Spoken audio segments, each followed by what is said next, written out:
Hello student, today we are going to start any questions. आज हमारे question है sketch and explain the input and output characteristics of NPN transistor in common emitter configuration. What do you understand by ICEO। अब ये बोल रहा है कि हमें इनपुट और आउटपुट कैरेक्टरिस्टिक्स बतानी है किसकी, एनपीएन ट्रांजिस्टर की, और किसके अंदर होना चाहिए NPN transistor, common emitter configuration के अंदर।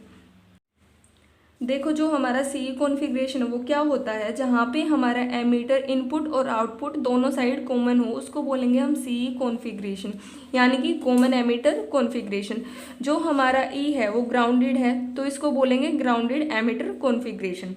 अब देखो, यहाँ पे हमने NPN ट्रांजिस्टर लिया है। NPN ट्रांजिस्टर कैसे पता चलेगा कि ये NPN है? जो ये एरो है ये बाहर की तरफ है, इसका मतलब ये NPN ट्रांजिस्टर है। BJT के अंदर हमने NPN ट्रांजिस्टर की सिंबॉलिकल रिप्रेजेंटेशन देखी थी, उसके अंदर सिर्फ इतना ही था, PNP के अंदर की तरफ था एरो, लेकिन NPN के अंदर बाहर की तरफ है। ठीक है, अब ये कैसे पता चलेगा इनपुट कैरेक्टरिस्टिक्स का? जो हमारी इनपुट वोल्टेज है और इनपुट करंट है, इन दोनों के बीच का जो रिलेशन है वो हमें इनपुट कैरेक्टरिस्टिक्स को शो करेगा। ठीक है, अब क्या करेंगे, यहाँ पे होता क्या है, अगर इनपुट कैरेक्टरिस्टिक्स के अंदर हम इनपुट वोल्टेज को इंक्रीज कर देंगे तो हमारा IB भी इंक्रीज हो जाएगा। अगर IB इंक्रीज हुआ तो फिर क्या होगा, ये जो ट्रांजिस्टर है एक्टिव रीजन के अंदर चला जाएगा। एक्टिव रीजन के अंदर क्या होता है, एक्टिव रीजन के बाद पहुंचने के बाद क्या होगा, जो हमारा कलेक्टर करंट है वो प्रोपोर्शनल हो जाएगा बेस करंट की। ठीक है, फिर क्या होगा, ये जो ट्रांजिस्टर है वो एम्पलीफायर की तरह एक्ट करना शुरू कर देगा। अगर हम इसको प्लॉट करें ग्राफ पर इनपुट कैरेक्टरिस्टिक्स को, तो क्या करना पड़ेगा हमें, जो हमारी आउटपुट वोल्टेज है VCE, इसको कांस्टेंट करना पड़ेगा किसी वैल्यू पर। ठीक है, फिर VBE की और IB की जो भी वैल्यू होंगी, इन दोनों के कोरस्पॉन्डिंग जो भी वैल्यू होंगी उनको रिकॉर्ड करना पड़ेगा। फिर रिकॉर्ड करने के बाद हम क्या कर सकते हैं, IB और VBE दोनों के बीच में ग्राफ प्लॉट कर सकते हैं। देखो, मान लिया जो हमारा VCE है वो हमने कांस्टेंट कर दिया -2 पर। ठीक है, -2 वोल्ट पर, और एक और वैल्यू ले लेते हैं, मान लिया हमने -6 वोल्ट पर कर दिया। ठीक है, तो ग्राफ कैसे होगा, इसकी कर्व जो आएंगी वो हमारी कुछ इस तरह आएंगी।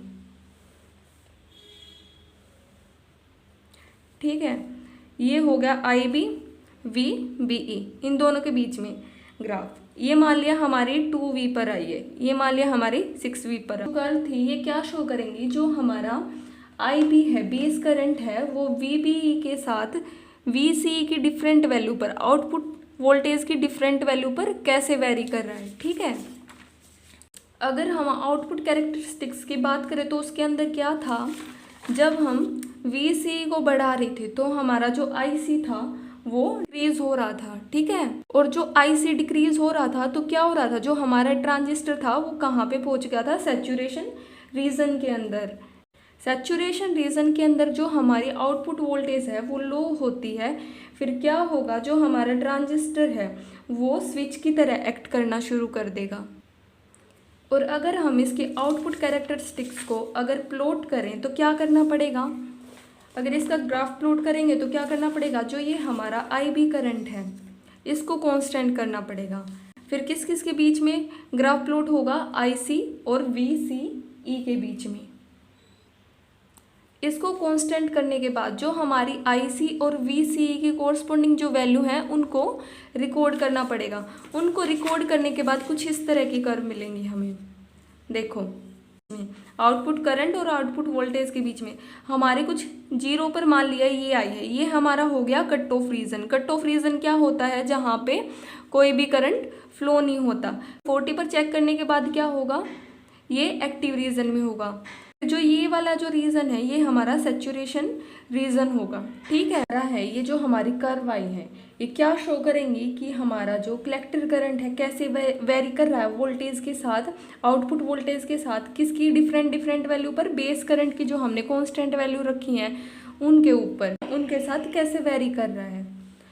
अब देखो अब जो हमारा ICEO है, ICEO क्या होता है, कलेक्टर एमिटर करंट। ये कब फ्लो होता है, जब हमारा जो ट्रांजिस्टर है वो ओपन हो, यानी कि जो हमारा एमिटर और बेस ये वाला जंक्शन ओपन हो और बेस करंट ना हो, या फिर और उस करंट को हम बोलते हैं लीकेज करंट।